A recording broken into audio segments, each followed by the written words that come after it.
Very active children. Robert and Peter Nelson of Negaunee play video games and sports, and they spend a lot of time running around the house with their 5-year-old sister, Ailey. But the boys were born with a rare genetic condition called Beckwith-Wiedemann Syndrome. It causes overgrowth of certain body parts, the tongue in particular.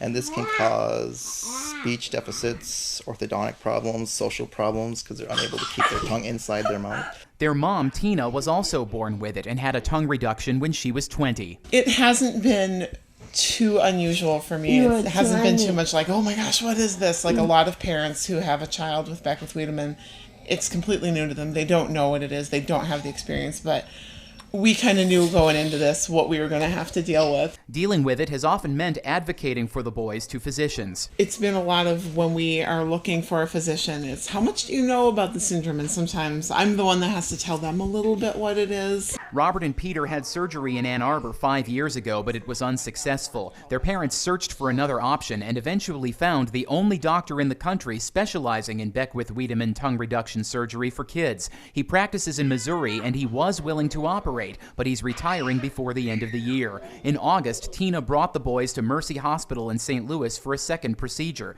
It went well, and Robert and Peter are recovering nicely. That's the good news. The bad news is the Nelsons' insurance carrier refused to cover the procedure, and the hospital demanded payment up front. The hospital quoted us less than what they wanted when my wife got there. They said that $10,000 per child would be what would be needed to get going with the procedure.